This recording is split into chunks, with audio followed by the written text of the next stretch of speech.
And Rich, you want to kick this off, please? Hey, this is going to be a wonderful session. We had a wonderful one on Saturday. Helene got warmed up really well. So I would like to be able to introduce a person who has probably the most experience in grants and the most passion in grants in our district, and probably the person who is the best person to articulate the importance of grants. So I'd like to introduce Dr. Helene Kalfas.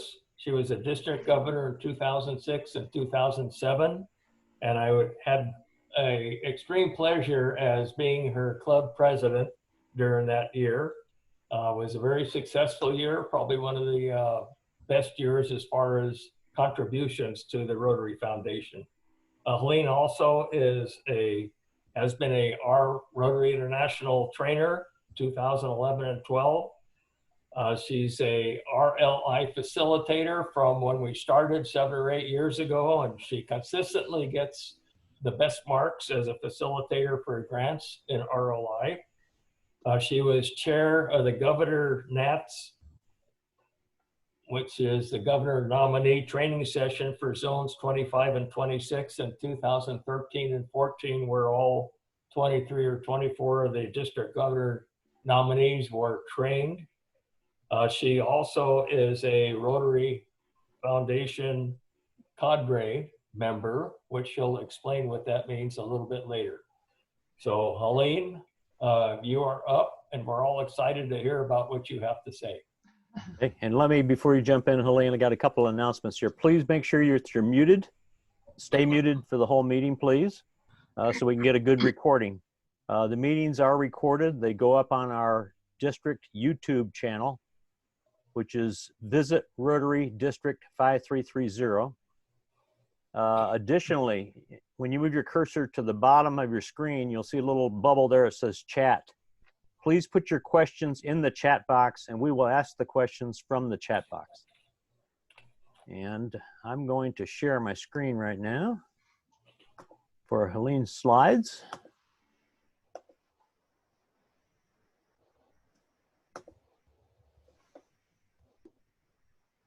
And Helene, take it away, please.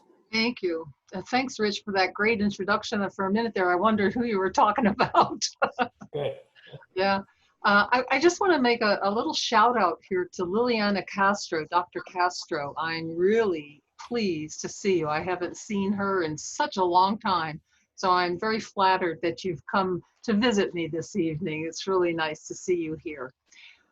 You'll notice that my title here, Bringing Your Rotary Club Onto the World Stage, I really selected that on purpose because I think that if your club doesn't do global grants, you have a really distinct opportunity to bring your club onto the world stage, because when you do global grants, you are reaching out to the rest of the world. You are doing something unique and something badly needed and something that your club will be remembered for, and you will have such gratitude from those of your beneficiaries. I mean, the experience is so fulfilling, and you're missing all of those opportunities if you don't do global grants. So hopefully with our conversation tonight, our discussion tonight, I can convince you to try to do global grants. So let's move on to the next slide and start off with what you really need to have to begin. Firstly, you need to complete a piece of paper called an MOU, which is the Memorandum of Understanding. The president of your club has to fill that out and sign it, and the incoming president has to sign it. And that MOU, from what I have been told, will be sent to those of you who attended these seminars. And when you fill it out, you'll have to send it in to Steve Yeager, who is our District Foundation Coordinator. And that has to be on record to qualify your club. If you don't do an MOU, you cannot do a grant. The global grants require now, it's mandated, they require a community needs assessment. And really what that is a survey of the community in which the project's going to be done. You're going to have a host partner and an international partner. That host partner is where the grant is going to be done. And you cannot march in there and say, well, I'm from the Rotary Club of Palm Springs and I think we need to do a water project. That's something that we don't do. We have to do a community needs assessment to find out what they will tell you is needed. And when they've determined what's the most important thing that they need, that's what you're going to have to be considering. And to do that community needs assessment, you're going to have to talk to a lot of people. You're going to have to talk to the Rotarians. You're going to have to talk to the community, to various segments of the community, to determine what is really needed. Because if we don't give them what they need, they won't use it, it won't last, and you will have really literally thrown your money away. There have been incidences where they have dug borehole wells that weren't needed, and they wound up being filled with rocks. Incidences in which they have sent medical equipment that had the electrification for the United States, so that when it went to someplace like Kuala Lumpur, their electrical system was totally different and the equipment was trashed. So we can't afford that. You're the ones who are supporting the Rotary Foundation. It is literally your foundation, because you tell it where to do it, what to do, when to do it, and how much money you're going to spend on it, over $30,000, because that's the requirement for a global grant, a minimum of $30,000. Now, let's go back to that community needs assessment. Where can you get a community needs assessment? I really recommend that you go online and download and print out a guide to global grants. It's got a lot of information in there that's very important for setting up and planning your grant program. And the community needs assessment is, there's an example in there. They tell you, they lead you down the garden path. So they tell you what you need to do. So get a copy of that, print it out and keep it and use it as a reference for all of these things. So your community needs assessment, you can get a copy of that. I have also given you another address here that you can copy down to go get a community needs assessment. Very important. If you do not send in a community needs assessment or talk about it in your application will not be accepted. You must do a community needs assessment. Talking about number 3, international and host partners. The host partner, as I've already said, is where the project is going to take place. Now, that means that your club could be a host partner. Your club could do a global grant in Redlands or in San Bernardino or in Lake Elsinore or Temecula or Rancho Mirage, wherever you are from. Why not do that? Why not do a community needs assessment in your community and do a project in your community? All you have to do is get an international partner. And we can get international partners. And I'm going to show you on the next slide, the kinds of things that we'll need to do. The fourth thing that we really need to worry about and to plan for is the money. You need to have DDF if you want a match from the World Fund. So if your club has DDF, you want to use it for your global grant because it'll be matched dollar for dollar from the World Fund. Cash is not matched anymore. I hate to tell you this, folks. It's bad news, but they just ruled that your cash is no longer matched 50%. So the cash component of your grant will not be matched, but your DDF will still be matched dollar for dollar. And for your global grant, the requirement is that the grant be for no less than $30,000, and your partner needs to supply 30% of that. Now, that doesn't mean it has to come from your treasury if you're a partner, because you can get other clubs to contribute. So you can have sponsors while you are one of the partners. So remember those 4 things, and these slides will all be available to you so that you'll be able to see them. You'll be able to get these websites that you can go to for more information. And it's not rocket science. I want you to know that. Everybody gets a little nervous when they want to do an application for a global grant. It is not rocket science, and Rotary kind of leads you by the hand. So let's go on to the next slide and see what information that gives us. Here's finding partners. I always hear in the RLI, in the TRF classes, how do we find a partner? Well, it's not that difficult to find a partner. And I have asked 4 times on the top of that sheet. Ask, ask, ask. Rich Delacqua knows partners in Uganda. He knows partners all the other places he's been to. Many of the PDGs in this district know partners because they've been to those countries. Our incoming governor knows partners in Uganda. We have partners in India. We have partners in Malaysia. We have partners in Brazil. We just had a VTT go to Brazil. Matt Smith could give you the names of people in the Rotary clubs that he visited that could be partners. So that's really the easy way to find a partner. Now, in our last session for Global Grants, Steve Yeager said that he was going to be producing, somebody's microphone is on. He would be producing something like the graph that I'm showing, the chart that I'm showing you here, where it says that they're asking for partners. They're showing how much money they have, what the DDF credit is, the name of the club, and whether or not they need a partner. He's going to be putting something like that on the district website. So that'll be of great value to you.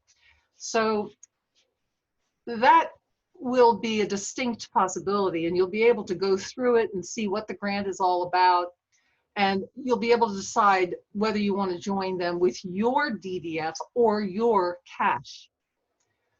The thing is, if you want to host the global grant, then you're going to have to look for an international partner. This graph is set up so that the club that's doing this project is looking for a partner. But if you're going to be the host, you're going to be looking for an international partner. And the best way to do that is to ask, or you can go on the RI website where they will have a link to finding partners as well. And then there's matchinggrants.org. Matchinggrants.org is a place where people who are doing grants look for partners. Matchinggrants.org can be confusing, however, and it would not be #1 on my list. So ask. There are enough PDGs in this district who have been to foreign countries, who have done grants. Ask. There might even be someone in your club that has done grants that you can ask, and they'll be able to help you too. So let's go on to the next slide. Thank you. This is right out of the Rotary website. All you have to do, www.rotary.org, and you click the Rotary Foundation. You go to the Grants Center, and it takes you to this page. And it talks about the types of grants, the life cycle of a Rotary grant. And on the right side, if you'll notice, there's a little thing on top there that says grant resources. I have underlined just 3 of them. All of them are helpful, but these 3 I think are really important for you to have. The first one is the community assessment results. That is a form that you fill out where you literally give the results of your community needs assessment. So you demonstrate by the results what is needed and how badly it's needed, how many beneficiaries it's going to serve. It has it all in there for you, and you should have a copy of that form. The next one is the Global Grant Application Template, and I really encourage you to download that template, because when you sit down and make your plan for your project, the Global Grant Application Template is something that you can fill out as you make your plans. And before you ever go online again to the actual application that you're going to fill out online, you can have this grant application template completely done, all filled out. And when you go online to do your online application, all you have to do is copy from your template. So it makes it very, very easy for you. And it also lists everything that you're going to need in the application. So it's a great head start for you. Get that template, work with it. Let it guide you as to what you need to do, what information you need to have, the kinds of things they're going to want to know from you.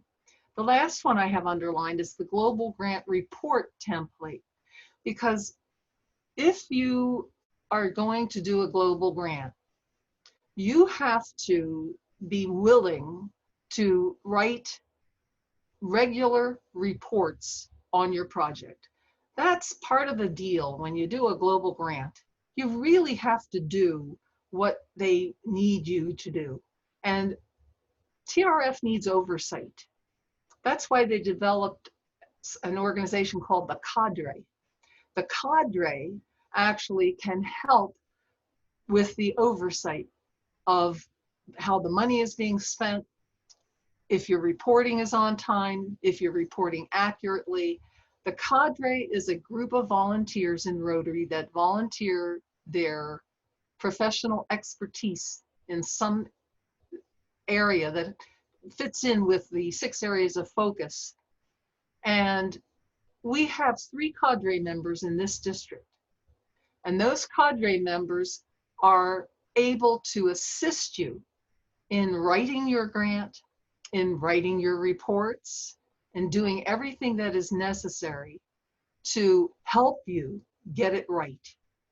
And this slide at the very bottom shows you who those 3 members are. So you can jot those people down. My very last slide will have their email addresses, and you'll be able to take down their email addresses. You'll be able to contact them whenever you need help with your grant application, with anything, with your planning, with your reporting. They are able and willing to help you. Now, I made this slide purposely very, very crazy and you know, all these different fonts and everything, because there's a lot you have to do. You've got to plan. And planning for a global grant means you've got decisions to make. Who's going to be the host? Are you going to do a project here, or is an international project going to be done and you're going to be the international partner while someone else is the host?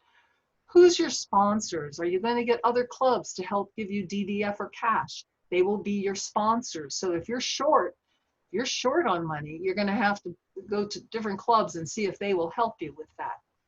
What country is this going to be in? What's the focus area going to be? How much is it going to cost?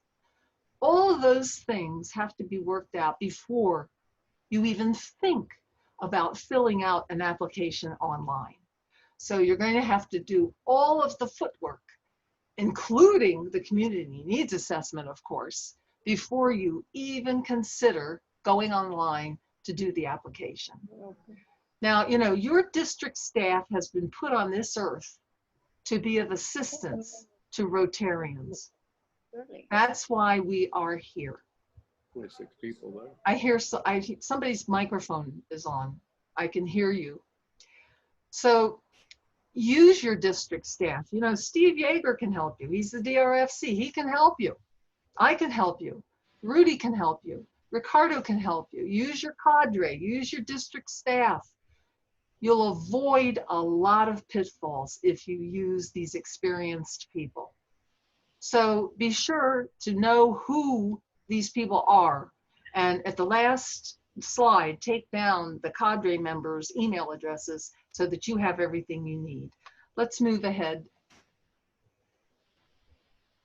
Thank you, Rudy. Okay, here's just some tips for success. Obviously, you know, we've discussed the GG requirements, the MOU, the survey, and these are the basic steps, because based upon the community needs assessment, that's how you're going to write your plan. You're going to create a plan based upon that assessment. Then you're going to print out the GG application template, and you're going to use it to start constructing the application and seeing exactly what information you need to put in there. It's kind of like a cheat sheet. Thank heavens they have that. Then you need to, if you really want to be smart, you'll have your template reviewed by somebody. I think that having your template reviewed by your DRFC Steve or by one of the cadre members or the grants chair is a really smart thing to do. Another set of eyes is always great. And after it's reviewed by somebody else, if it's okay, or if you have to make some revisions, you send your template to your partner and let your partner look it over. And if they're happy with it, then it'll be fine to go ahead and do your application online. Now, when you do an online application, you do not have to do the entire application in one sitting. You can save what you've done, and then you can go back to it to complete the next section or to even make a revision if you need to. So take your time when you fill it out. Make sure that you've copied your template accurately and you've got what you need there. And then the last one, follow TRF instructions completely. That is very important. Make sure you read the instructions completely and make sure you know what you need to do and follow it correctly. You know, when you're reporting after your project has gone for 1 year, you have to report. And you have to report 2 months after you've gotten your money. So you have regular reporting that you have to do. And sometimes people make mistakes in the report. They don't attach receipts or things like that. And then they panic when TRF comes back at them and says, that we will not accept this. You have to do A, B, C, and D. They panic. But the fact of the matter is, TRF tells you exactly what they need, and they tell you exactly what to do.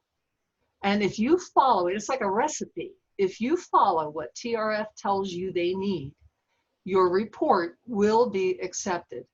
So don't panic if they ever kick back a report to you. Don't panic if they kick back your application, because they'll tell you what they need in that application for them to approve it. So follow the recipe, do what they say, and it will be accepted. Let's go on to the next one, please. This chart on the left, sustainability, came right out of the guide to global grants. Now, you know, sustainability is a big issue because your foundation is where you put your money. And your money, you don't want to see your money not do any good. You don't want to get something for them like that borehole well that got filled up with rocks, and 6 months later they couldn't use it because you just blew away $8,000 on a borehole well. So sustainability is a tremendous issue for the Rotary Foundation, and it should be for you since this is your foundation. So some of the questions on the right that I listed there are the kinds of things that you should really address in your global grant application, because these are all sustainability issues. How is this going to be here next year? You know, who's going to fix it? Where are you going to find parts? What people in the community are you going to train to fix it if necessary? A lot of questions that you really have to keep in mind so that your project will be sustainable and you'll know that you're spending well. So those questions really need to be a list that you keep and go over to answer. Try to answer as many as possible. Now on the bottom, the sustainability elements of cultural, environmental, economic, social, they are very, very important. And you really need to be mindful of them. Because my favorite example is like with the cultural element, if you're doing a project in Yemen or in Saudi Arabia or in Israel, and it's a hunger project and you serve them ham sandwiches, you just bombed out. It's not going to happen because the people, the beneficiaries, will not want to be involved with your project. So you have to keep the sustainability elements in the forefront of your planning. You have to be very careful about it. Got to do it right. And if you don't know anything about the culture or the environment or the economy or the society in the area in which you're going to do the grant, then you need to find out. You need to educate yourself about it. And that's not difficult to do. Okay, Rudy, we'll go to the next one. Thank you. I wanted to show you a slide that really demonstrates why we do this. Why do we go to all this trouble of applications and community needs assessments? And, you know, it seems overwhelming, although it isn't. You take it a step at a time, and it's worth taking that step at a time. Because I want you to see the little girl, the 12-year-old beautiful little girl in her school uniform with her beautiful hair that's all braided and in ribbons. That little 12-year-old lost her leg to cancer. And it's a big artificial leg she's wearing because her cancer was at the very top of her leg. And take a look at that artificial leg down there. It's made out of PVC pipe. It's not the same color as her skin. It is rigid, but she can bend it to sit because there's a joint. You can see the metal joint over there. This leg cost $75. For $75, you Rotarians who are here this evening, who gave to the Rotary Foundation, were able to give her an artificial leg so that she could stand up straight and look her classmates in the eye, so that she could be with her friends and walk with them where they walked. She could sit down with them where they sat. And I want to tell you, I don't know if she is still alive or if the cancer came back, but I can tell you that if she's still alive, it is you who bought her a new leg every time she gained weight or she grew an inch. You. That's what we do in Rotary. And that's why we will do the projects that we do, and we will continue to do these kinds of projects because of children like her, because of people like her who need us. The little girl at the bottom of the screen, as you can see, was terribly burned. And fortunately, there are Rotarians in Coimbatore, India, in the state of Tamil Nadu, that have a burn clinic in a hospital that is owned by Rotarians. One of the brothers is a plastic surgeon, the other is an orthopedist, and they have a skin bank. And this girl was covered with skin bank skin. She is like Jacob's coat of many colors because the skin were all different shades. but she doesn't care, and we don't either, because she's alive, she's well, and she's like Jacob's coat of many colors, and she's thriving. And you did that. You are the one who funded the skin bank, who funded this program of free surgeries so that she could have been alive today. And by the way, the young lady with the artificial leg, we never charged. These are free to the beneficiaries, and that's what your projects are going to be. Your projects are going to be free to the beneficiaries. So this is the kind of thing that your money does. Is it worth filling out that application and doing a little bit of footwork to make it happen? Is it worth it? You bet it's worth it. You bet it's worth it. And I've probably done close to 100 or maybe a little over 100 global grants during my Rotary career. And I want to tell you, every time, it is worth every hour, every minute, every dollar that I spend on doing something like this. Let's move ahead, Rudy. Rudy. Thank you. All right. Just kind of read through. I don't like reading slides to people, so just, I know you know how to read.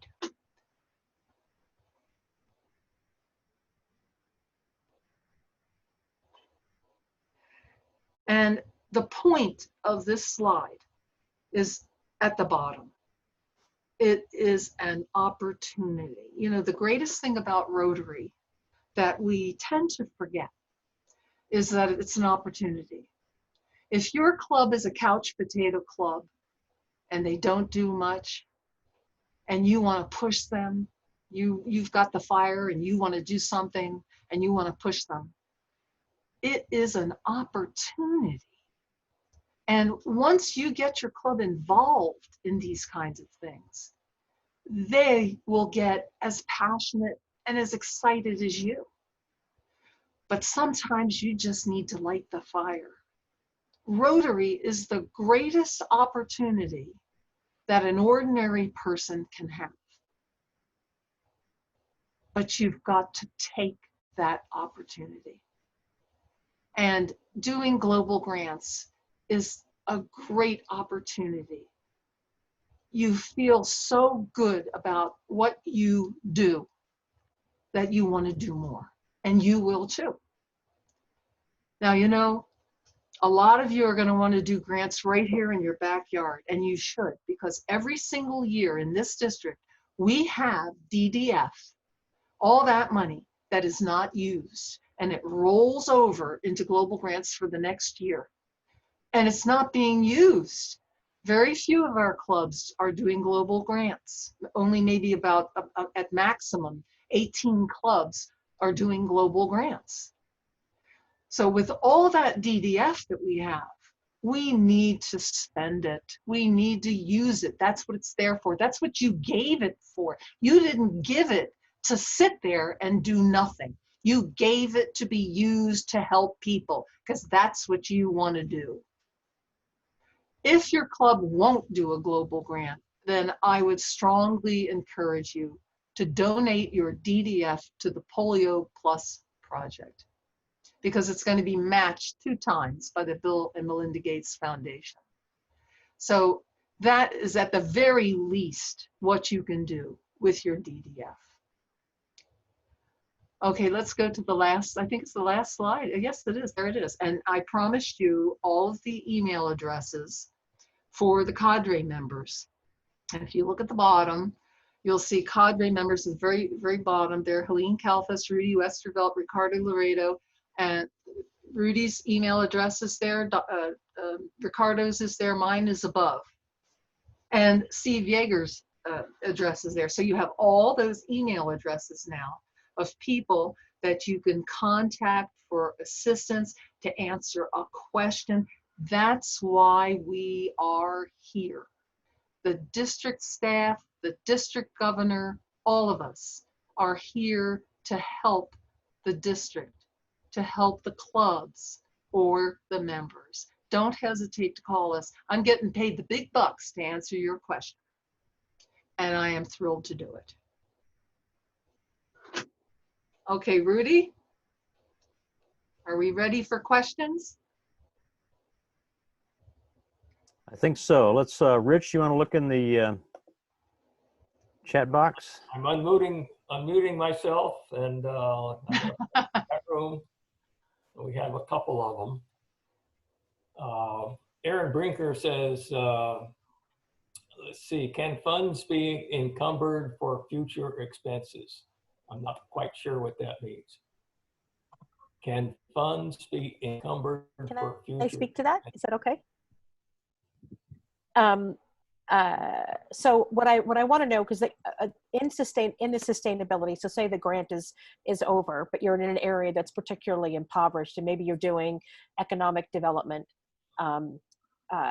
If they need a little bit more than just the grant period for seed funding, can funds from the grant period be encumbered for future use for a specific project, or specifically for that, or at the end of the grant period, do they have to be completely sustainable? At the end of the grant period, the money that you had asked for the grant and were given for the grant should have been spent, or if any was left over, sent back to the Rotary Foundation. And forgive me, can you do multi-year grants, or does everything have to be wrapped up in a year? What I would recommend you do is you do one grant at a time.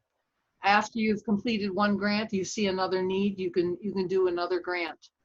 If you have a multi-purposed grant, you can do that. I mean, you can have several purposes in your grant, but they do recommend that you only do one area of focus, because otherwise it makes it very complicated to address all the different areas of focus. So I would recommend that you do separate grants and you do several, as you go along. As soon as you close one, you might want to start another one. But they're all just 1 year.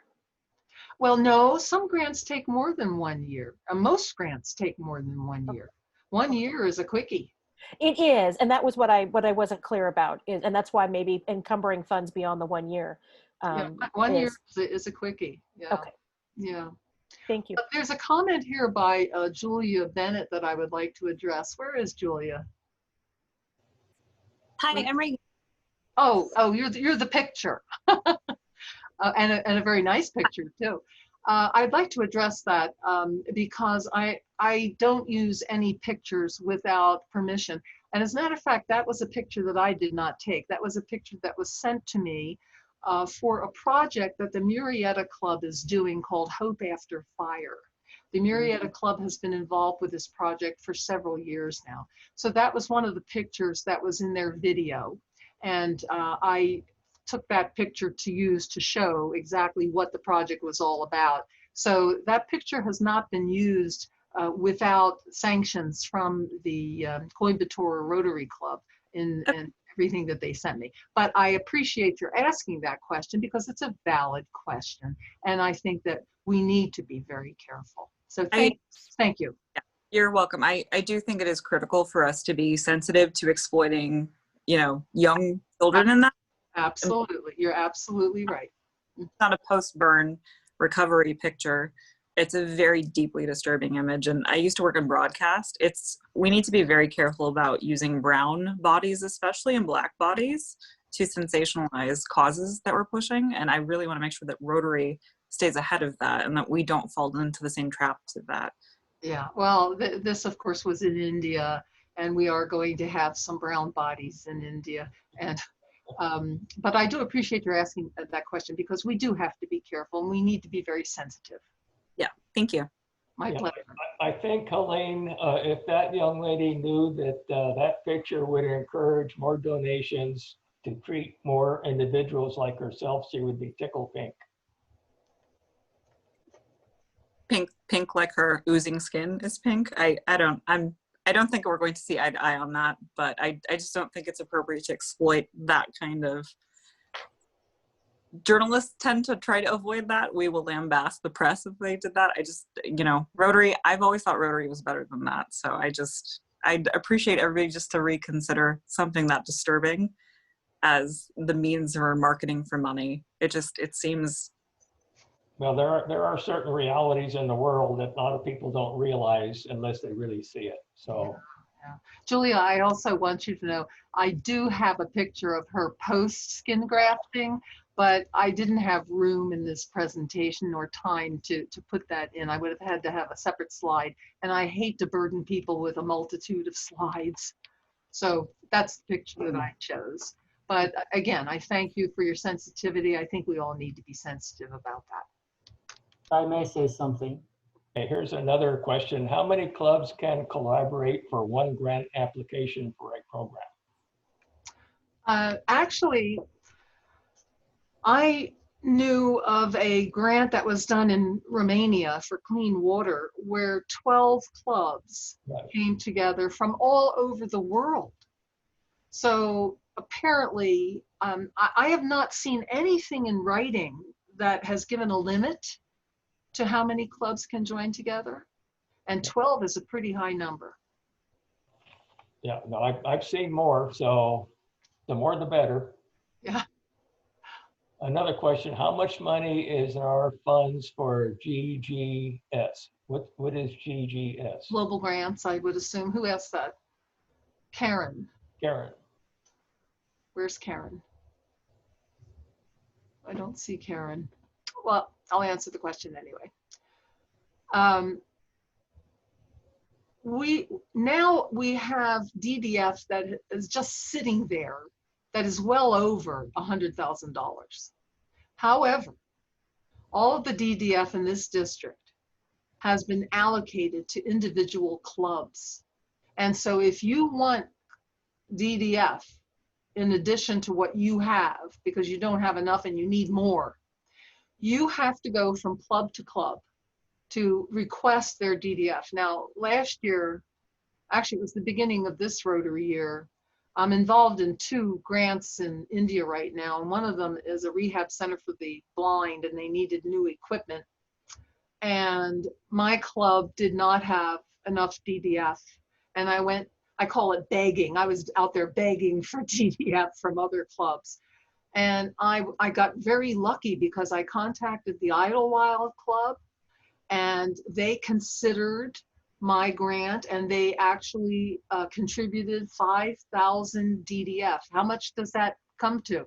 5,000 DDF, it becomes $10,000 with the match from the World Fund. So I got very lucky with that. So don't ever think that you don't have an opportunity to get the DDF from the other clubs. very good. Another question kind of concerns with the times we're in. Says with COVID concerns, won't that make international grants problematic? What are your thoughts on that? I think that's a great question. And that's from a phone number. And that's a great question. I think that the grants that are in process will continue because they're in process. They've already started. I think that new grants will likely be quite difficult in terms of people going out, purchasing the items that are necessary. I do think there are going to be some difficulty with COVID for as long as it's hanging around. So we may wind up having a couple of slow years with the global grants. Might be a very, very good opportunity, however, to try to do grants here, because you'll be able to get on the telephone and you'll be able to email people and check their websites, and you'll be able to do a lot here that the host clubs over there will find difficult. So you might want to give a lot of thought to what you can do in your own community. And there's a lot you can do. I did 2 grants in the desert. One was for electronic patient lists for disabled children in Angel View Children's Foundation. And I got an Indian club to contribute to it. They gave us $10,000. So the other one I did was new computers and printers for Raymond Cree Middle School. So these all kinds of things that you can do in your own community when you do that needs assessment and you find out what they need, you can really move on it here. So I would think that the answer to that question might likely be that we will be more successful doing grants right here and just contacting people for international partners that can partner with us from different countries in the world. All they got to do is give us money. That's all. Well, thank you. That was very helpful. Yes, Elaine, our district governor nominee, Dan Goodrich, you shake your hand so everyone knows who you are. He did a global grant for computers in the San Jacinto School District. So again, another great example. and he's currently working on a human trafficking grant. Yeah, that's going to be a big one. Rudy also made the comment that each club president should have a copy of a spreadsheet with their club's DDF that's available for global grants. So find out how much your club has and partner with Global Grant that's already looking for some money. So that would be wonderful. Any more questions? How much does each club earn a year? It depends on their giving 3 years in the past, on the club's proportional amount that they gave to the total amount that was given 3 years in the district to the foundation. So that's what you'll see on that spreadsheet. You'll know exactly how much you'll have. And I think it's very important to remember that the more your club gives, the more your DDF allocation is. It's very, very important for you all to remember that contributing to the Rotary Foundation gives you that DDF if it's contributed to the annual programs fund. So let's not forget, the more we give, the more we get. True. Good to know. Thank Elaine, John had Graham. a question. I just wanted to thank Helene for doing such a great job and for mentioning what Idlewild did, not because we did it, but so that other clubs will realize that they can use that money that they have to help in places where help is needed. And, you know, then when you write a grant, hopefully the other clubs in our district, like Helene has pointed out, will help you with what you're working on. So, you know, Rotary is all about helping those that need it the most. And I just think Helene has repeatedly made that extremely obvious. Yeah, very, very well said, John. That's all it in a nutshell. Partnership, partnership, partnership. So let's give Helene a big hand for the wonderful job and her passion.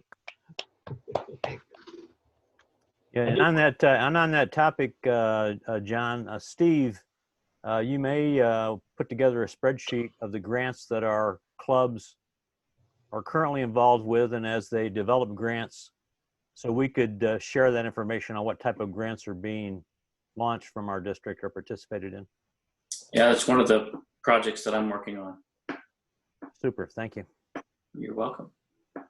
Very good. I think that wraps it up. I do want to thank our district assembly chair, Elizabeth Gibbs. Great job, Elizabeth. Or Elizabeth, this is her second edition of the district assembly. She went through a lot of pain to secure a venue for a face-to-face meeting with all that paperwork that was involved, and she finally got an okay for it. And then the virus came along and we had to switch gears. And thank you, Rudy Westervelt, for your expertise on creating a Zoom district assembly and being on each and every one, along with Elizabeth. Elizabeth is giving you a big hand on that too. So we also have Steve Yeager. We mentioned him. Steve Yeager is online, and he's our District Rotary Foundation chair. So it's a 3-year term, and it's going to take a lot of homework for him. And he's going to spend a lot of time in his retirement years doing good for the world by way of the Rotary Foundation. And our district governor nominee, Dan, we already mentioned him, but he only got, 9 more days, and he'll be the district governor-elect. So the pressure is on Dan, but Dan is a great source for global grants. And Dan also, 3 years ago, was the District Rotary Foundation chair for 3 years. So he's a great resource for anybody that needs to know about foundation stuff. So as we say, just call Dan. And, 374 days, but who's counting? okay.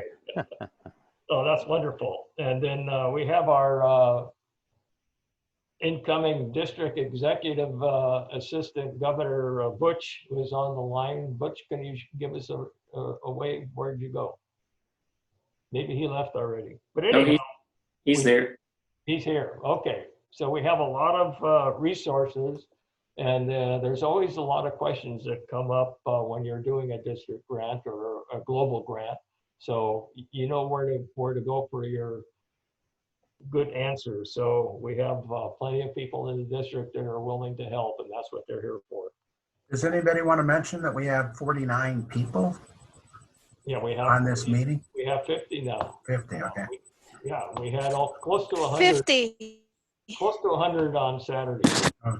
Yeah, so it's been well attended, and this second session for grants management had to be put in place because we were full on registration for the Saturday. So that's how popular it is. So it's Isn't there one more that grants related meeting? no, this is it. No, this is it. Okay. Yeah, but again, as Rudy mentioned, if you want to see the video of all the district assembly sessions as well as this one, you go to YouTube. Okay, so just Google YouTube, and on the search box, just put in Rotary District 5330, and then it'll come up with a page. And on the left-hand side of that page, hit the hot air balloon, and then that will be on the left-hand side of that page. And then hit where it says videos, and you'll see each and every video of all these sessions. So well worth the resources to review some of that if you missed some, or if you want to see some again that you might need some more information from. I'm glad you said hit the hot air balloon, because otherwise I would have just looked at it. Yeah, so the hot air balloon was actually, I think, Manzoor Massey's logo when he was district governor.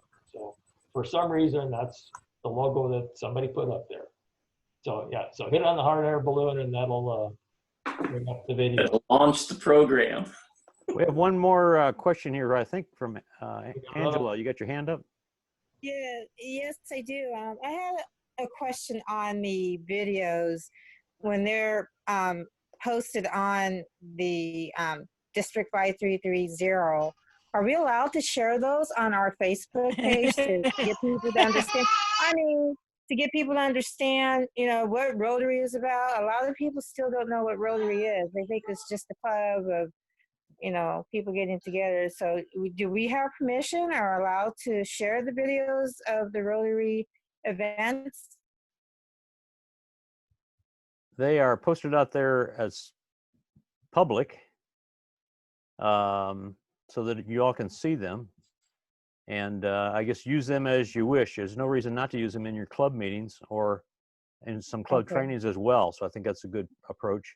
Whether you want to post the whole video over there, that's an hour long, probably is a stretch, but use them as you see, you get the maximum value from them.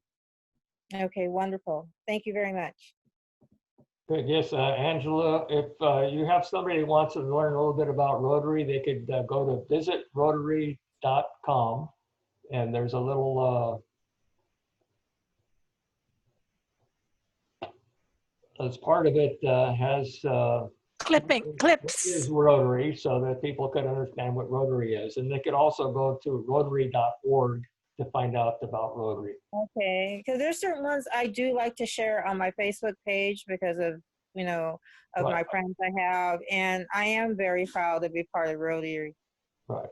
And I want them to understand and see what Rotary is about. It's not just, just, you know, in our country here, it's in other countries, and how important it is for us to give back and try to help others. So I do share once in a while. I just want to make sure that I have permission to share them on my Facebook page as well. Yeah. Go to I do.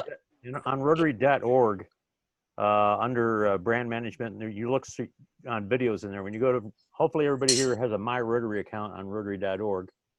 Then you're able to get into the training and the videos. There's a plethora of videos on there that are great to share for those people and use them in your club meetings, and for non-Rotarians to learn more about Rotary, as well as your Rotarians to learn more about Rotary. So those are good to share. Okay, and I then do have post a lot of pictures of what I do in Rotary.